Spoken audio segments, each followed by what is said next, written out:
नमस्कार, स्वागत है आप सबका दिन भर की तमाम बड़ी और अहम खबरों के साथ मैं हूं कवीन सचान। शुरुआत हेडलाइन से। आतंकवाद से मिलकर लड़ेंगे भारत और मलेशिया, दोनों देशों के बीच 3 सहमति पत्रों पर हस्ताक्षर। सिंगापुर पहुंचे प्रधानमंत्री। जेपीसी का कार्यकाल 3 हफ्ते बढ़ाने का फैसला। भूमि अधिग्रहण विधेयक पर संयुक्त संसदीय समिति की बैठक। शीतकालीन सत्र में रखा जाएगा प्रस्ताव। पश्चिमी उत्तर प्रदेश में किसानों के बीच पहुंचे राहुल गांधी। खेती की बदहाली के लिए केंद्र और राज्य सरकारों को बताया जिम्मेदार। समाजवादी पार्टी और बीजेपी ने उठाए यात्रा पर सवाल।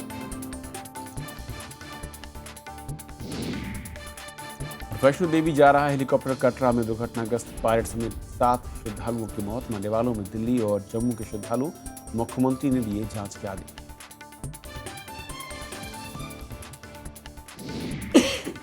मधेशी आंदोलनकारियों से सख्ती से निपटेगी नेपाल सरकार। तराई क्षेत्रों में बढ़ेगी सुरक्षा बलों की संख्या। मधेशियों का आंदोलन तेज करने का ऐलान।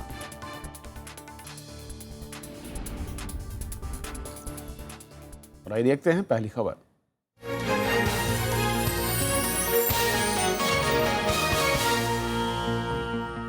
कांग्रेस उपाध्यक्ष राहुल गांधी ने आज उत्तर प्रदेश के सहारनपुर में 6 किलोमीटर लंबी पदयात्रा की। इस दौरान उन्होंने किसानों से मुलाकात की और उनकी समस्याओं से रूबरू हुए। उन्होंने राज्य के किसानों की बदहाली का आरोप केंद्र और राज्य सरकार पर लगाया। वहीं विरोधी दलों ने राहुल गांधी की पदयात्रा पर ही सवाल खड़े कर दिए। उत्तर प्रदेश के सहारनपुर में कांग्रेस उपाध्यक्ष राहुल गांधी की पदयात्रा के दौरान निशाने पर केंद्र सरकार रही। उन्होंने केंद्र सरकार पर किसानों की अनदेखी का आरोप लगाया। 6 किलोमीटर के पैदल मार्च के दौरान राहुल गांधी ने प्रधानमंत्री के अच्छे दिन के वादे पर भी तंज किया। हिंदुस्तान में तभी अच्छे दिन आएंगे जब किसान के लिए और मजदूर के लिए और गरीब के लिए, दलित के लिए, आदिवासी के लिए, कमजोर लोगों के लिए अच्छे दिन आएंगे। तब कांग्रेस पार्टी के लिए हिंदुस्तान में अच्छे दिन आएंगे। राहुल गांधी ने राज्य के खस्ता हाल गन्ना किसानों का मुद्दा भी उठाया। राहुल गांधी ने प्रदेश सरकार पर गन्ना किसानों से वादा खिलाफी का आरोप लगाया। उन्होंने मुख्यमंत्री अखिलेश यादव को प्रदेश को बदलने की नसीहत दी। किसानों से बात की है, वो प्रधानमंत्री की ओर देख रहा है, चीफ मिनिस्टर की ओर देख रहा है। उसको पैसा मिलना चाहिए, गन्ने का पैसा मिलना चाहिए, और यहाँ शुगर मिल जो बंद पड़ी है उनको खुलना चाहिए। मैं प्रधानमंत्री से कहना चाहता हूँ, चीफ मिनिस्टर जी से कहना चाहता हूँ कि अगर हिंदुस्तान का किसान कमजोर होगा तो हिंदुस्तान कमजोर होगा, और हिंदुस्तान के प्रधानमंत्री जी को और चीफ मिनिस्टर को पूरी कोशिश करनी चाहिए कि किसान की वो मदद करें। इधर विरोधी दलों ने राहुल गांधी की इस पदयात्रा पर सवाल उठाए हैं। कांग्रेस के सामने एक बहुत बड़ी परेशानी यह है कि उनके पास कार्यकर्ता नहीं है। 1/4 जिलों में पदाधिकारी नहीं है। राज्य स्तर पर कोई ऐसी कार्यकारिणी नहीं है जिसमें कोई व्यक्ति ऐसा हो जिस पर बड़ा नाज किया जा सकता हो। ऐसे हालात में कांग्रेस क्या कर पाएगी ये तो नहीं मालूम, लेकिन क्योंकि राजनीतिक दलों को कुछ औपचारिकताएं निभानी होती हैं, 2017 का चुनाव सामने है। इमरान मसूद साहब के सारे शब्द जो है सबने देखा है, मीडिया में चले हैं। क्या शब्दों का प्रयोग किया उन्होंने मोदी जी के लिए। उस समय कांग्रेस ने अपने हाथ धो लिए। आज वो राहुल गांधी जी का स्वागत कर रहे हैं, तो इससे ज्यादा प्रश्न क्या उठ सकता है। राहुल गांधी ने पदयात्रा के दौरान किसानों के कर्ज माफी और मनरेगा की उपलब्धियों का भी जिक्र किया। इससे पहले राहुल गांधी ने पंजाब में पदयात्रा कर किसानों से मुलाकात कर उनकी समस्या जानी थी। Bureau report, Rajya Sabha TV. और राहुल गांधी के इस यात्रा पर बातचीत करने के लिए हमारे साथ पूर्व केंद्रीय राज्य मंत्री जो कि ग्रामीण विकास मंत्रालय में थे, प्रदीप जैन है, कांग्रेस के नेता भी हैं, झांसी से आते हैं। प्रदीप, स्वागत है आपका। सबसे पहले तो मैं समझना चाहूँगा कि राहुल गांधी एक के बाद एक किसानों के बीच जो एक यात्राएं शुरू है, संपर्क, क्या मैं कहूँ कि अब पूरा का पूरा फोकस कांग्रेस का किसानों के साथ जुड़ गया है? राहुल जी इस देश के स्वाभाविक नेता हैं और उन्होंने अंतिम व्यक्ति की पीड़ा को हमेशा समझने का प्रयास किया। मैं बुंदेलखंड की सरजमी से आता हूं और सचान साहब, मैं ये आपको बताना चाहता हूं कि बुंदेलखंड जब करा रहा था, किसान आत्महत्या कर रहे थे, पलायन कर रहे थे, राहुल जी बुंदेलखंड की सरजमी पर पहुंचे, और पहुंचे ही नहीं, उन्होंने एक बहुत बड़ा पैकेज दिया। ये दूसरा पहलू है कि जो सरकारें राज्य में थीं जिन्हें पैकेज का पैसा मिला उन्होंने उसमें बंदर बांट किया।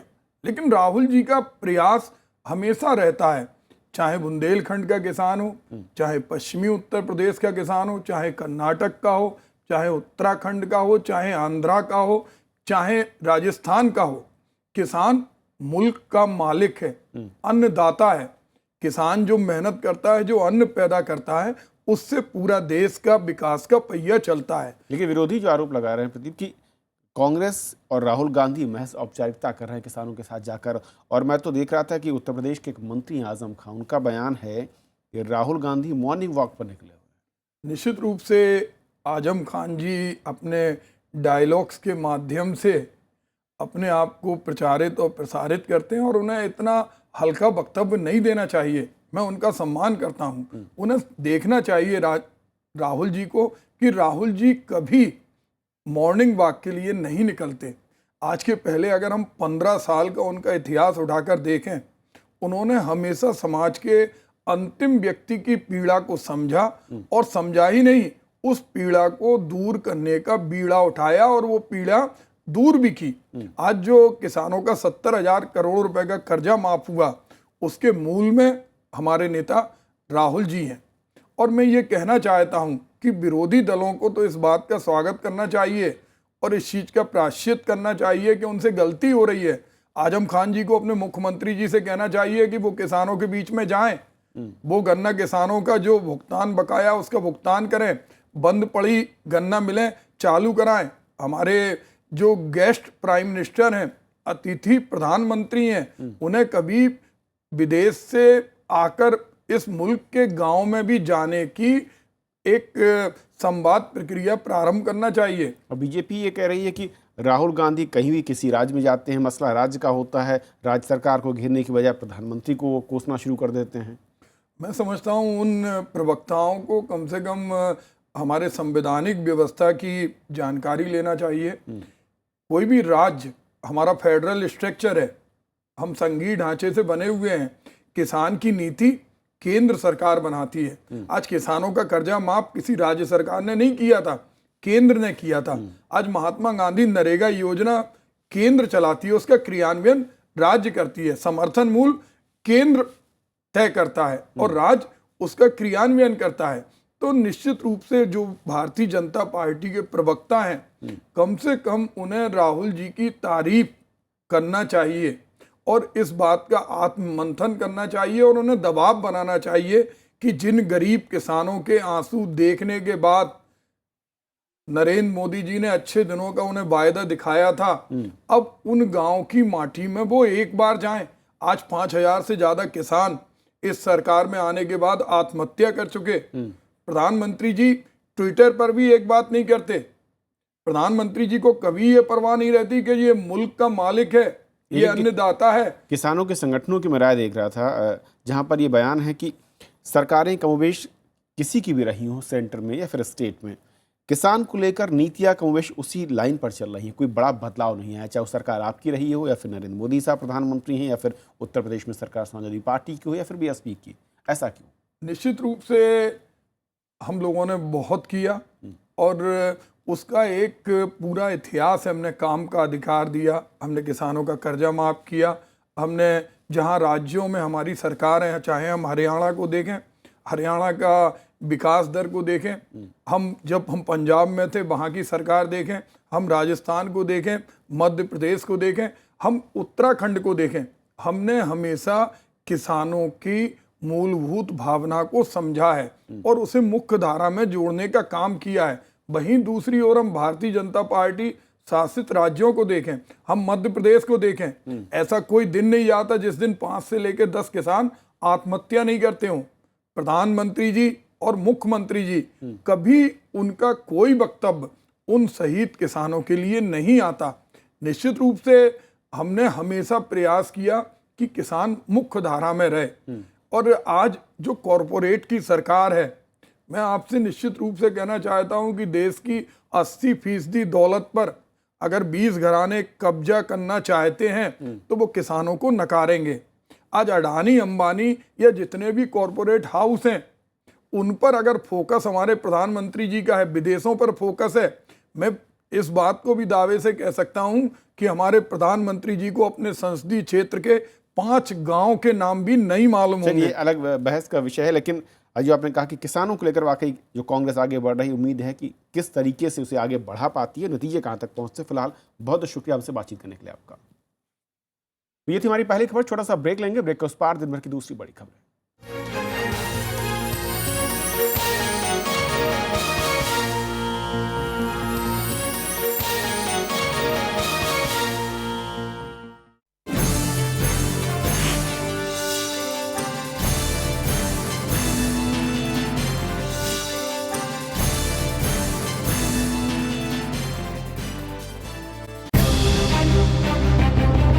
हर अंग की अपनी जरूरत, शरीर में लाता जान, जरूरतमंद को देकर इसे बढ़ाइए अपना सम्मान। देखिए RSTV विशेष अंगदान शाम 7:30 बजे।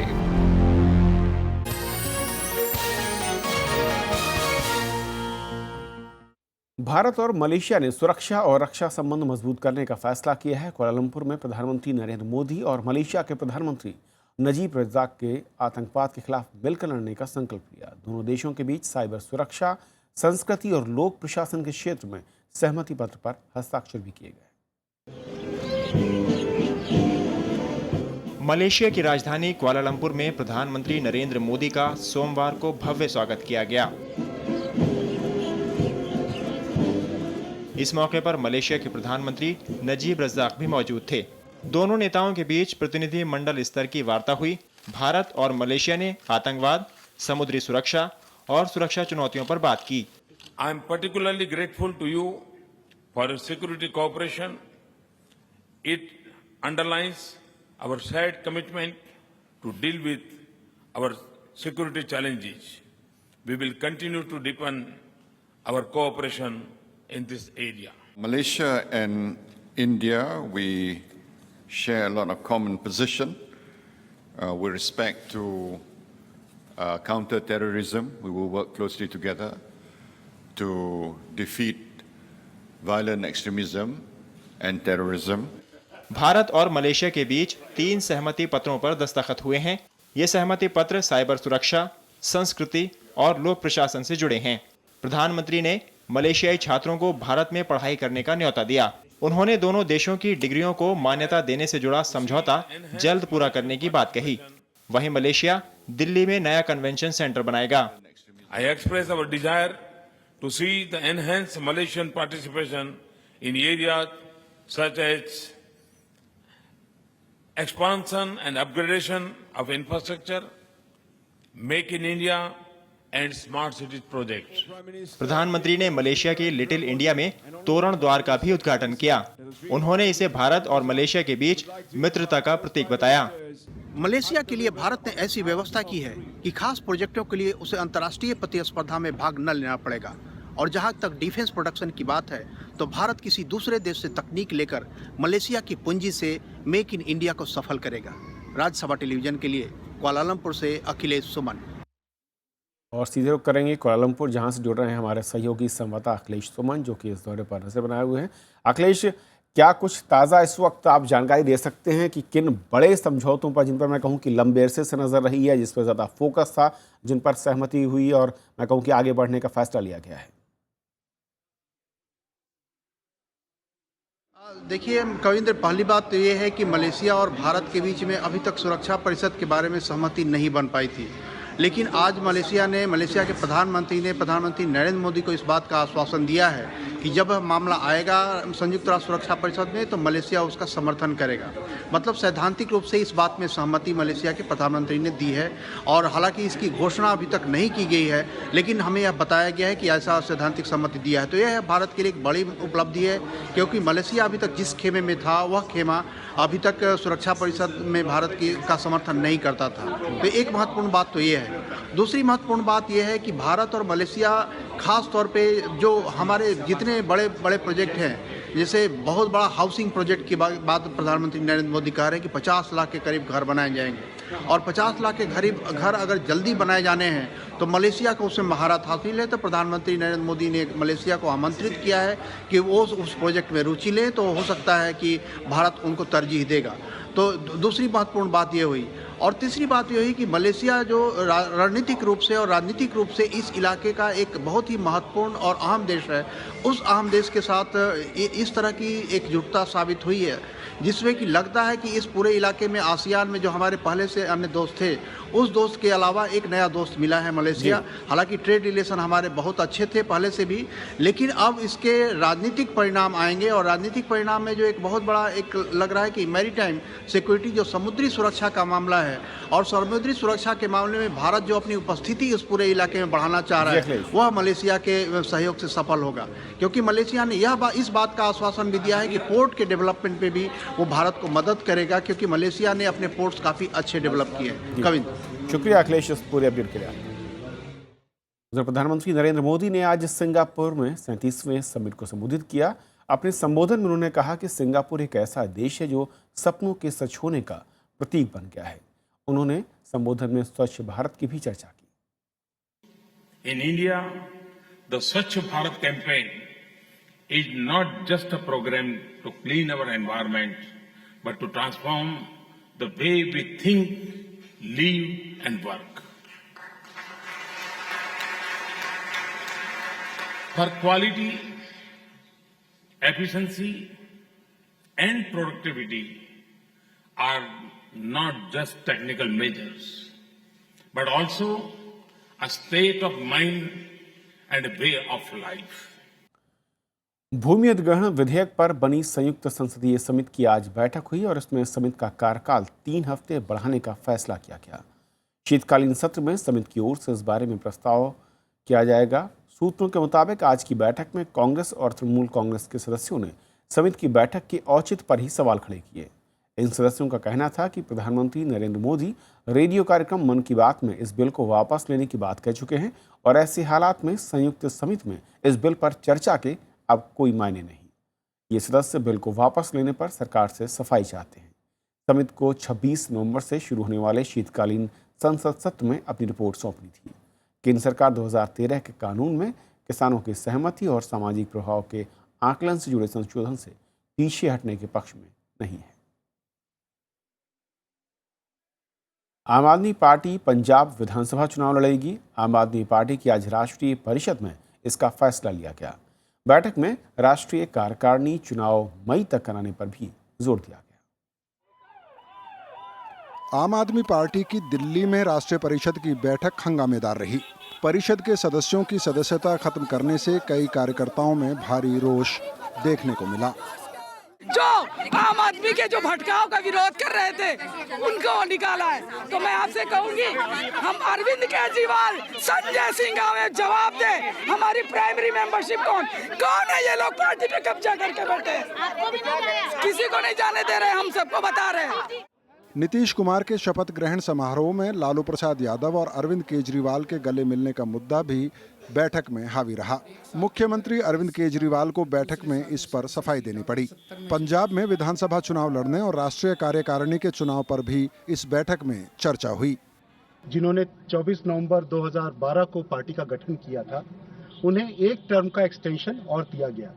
आज राष्ट्रीय परिषद ने राष्ट्रीय कार्यकारिणी को एक और हिदायत दी है, एक रिजोल्यूशन उन्होंने और पास किया है कि हमारी कोशिश है और हम उसके ऊपर ऑलरेडी काम शुरू कर चुके हैं कि 15 मई तक हमारी ऑर्गेनाइजेशन की चुनाव प्रक्रिया पूरी हो जानी चाहिए।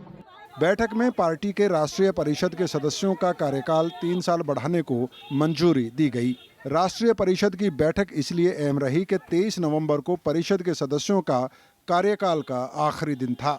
Vipin Chauhan, Rajya Sabha TV. Supreme court Tamil Nadu की मुख्यमंत्री जयललिता के खिलाफ आय से अधिक संपत्ति मामले में अगले साल 2 फरवरी से रोजाना सुनवाई करेगा। कर्नाटक सरकार ने जयललिता को आय से अधिक संपत्ति मामले में बरी करने के कर्नाटक हाई कोर्ट के फैसले को सुप्रीम कोर्ट में चुनौती दी है।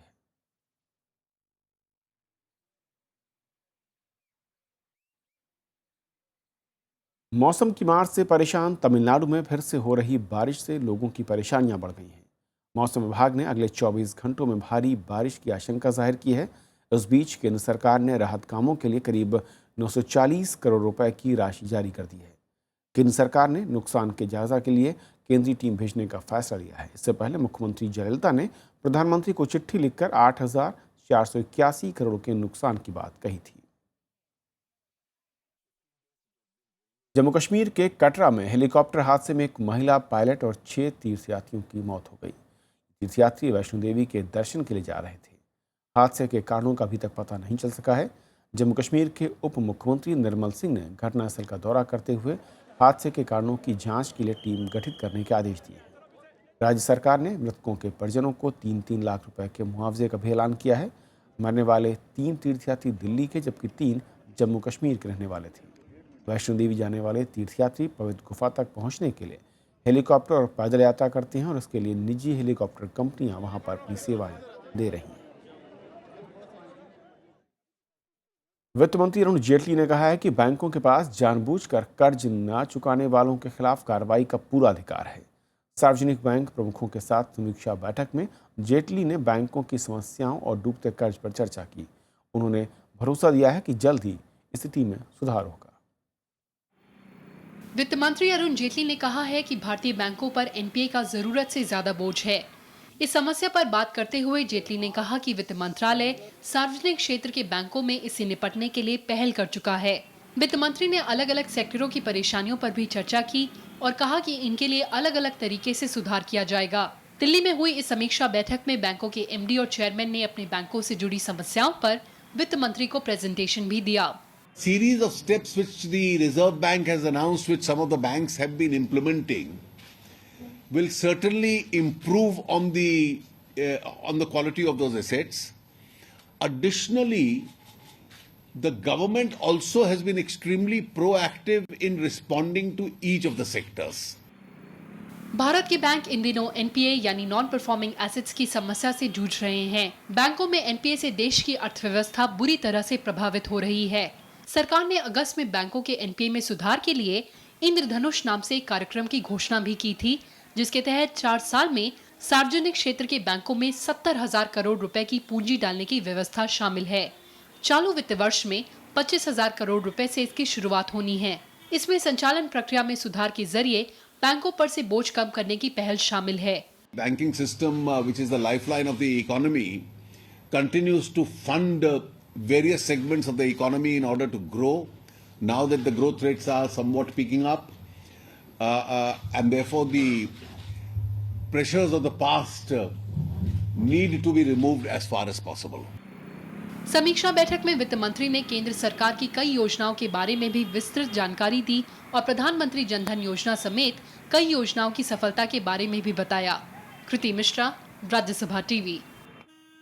गोवा में चल रहे अंतर्राष्ट्रीय फिल्म महोत्सव में अपने साथ हुई बदसलूकी को लेकर एफटीआईआई के छात्रों में गुस्सा है। इसी सिलसिले में गोवा की राजधानी पणजी में एक प्रेस कॉन्फ्रेंस कर पूर्व छात्रों ने नाराजगी जाहिर की। छात्रों का साथ देने के लिए प्रेस कॉन्फ्रेंस में जाने माने फिल्मकारों ने भी शिरकत की। नेपाल सरकार ने सीमा और राजमार्गों पर बैठे मधेशी प्रदर्शनकारियों को हटाने का फैसला किया है और उसके लिए तराई इलाकों में हालात को काबू में लाने के लिए नेपाल पुलिस, सशस्त्र पुलिस बल और राष्ट्रीय जांच ब्यूरो को संयुक्त रूप से तैनात करने का फैसला लिया गया है। हालांकि नेपाल में ताज़ा हिंसा के बाद तनाव है। आंदोलन के चलते नेपाल को ईंधन, दवाइयों समेत दूसरे ज़रूरी सामानों की अब भारी किल्लत से जूझना पड़ रहा है। नए संविधान के विरोध में तराई के इलाके में मधेशी आंदोलन 100वें दिन भी जारी रहा। बीरगंज सीमा पर हिंसा होने के बाद हालात और ज्यादा खराब हो गए हैं। मधेशी और जनजाति समूहों ने 1 महीने के और आंदोलन की चेतावनी दी है। आंदोलन की वजह से नेपाल को ईंधन और दवाओं जैसी जरूरी चीजों की भारी किल्लत है। हम छलफल करने को तैयार हैं। या नेपाल से किस किस को बुलाना है, बुला के हम लोग फॉर्मली, इनफॉर्मली, ट्रैक 2, ट्रैक 3 कैसे भी इसको सुलझाना है। समय न गंवाएं। भारतवर्ष तो देखिए महान है, बड़ा देश से कोई फर्क नहीं पड़ेगा, नहीं पड़ता है, लेकिन नेपाल तो बर्बाद हो रहा है। नेपाल की बर्बादी में भारत का कोई लाभ नहीं। भारत में नेपाल के राजदूत दीप उपाध्याय ने सीमा पर फंसे ट्रकों को जल्द रवाना करने पर भी जोर दिया। जो बीरगंज के नाका में जो स्ट्रैंडेड ट्रक्स हैं, करीब 6000 के लगभग में ट्रक्स हैं, उनको स्पेशली हॉस्पिटल सप्लाईज और जैसे पेट्रोलियम प्रोडक्ट्स को रीरूट करने के लिए हम जैसे पहले कार्रवाई कर चुके हैं, उसको जल्दी करें तो शायद एयरलिफ्ट नहीं करना पड़ेगा। इधर भारत ने नेपाल को एक बार फिर राजनीतिक समाधान खोजने की सलाह दी है। सीमा पर सितंबर से जारी आंदोलन में अब तक 50 से ज्यादा लोगों की मौत हो चुकी है। इसके चलते भारत से नेपाल को जाने वाले सामानों की आवाजाही भी बाधित है। Bureau report, Rajya Sabha TV. इस बुलेटिन में भी इतना ही। नमस्कार।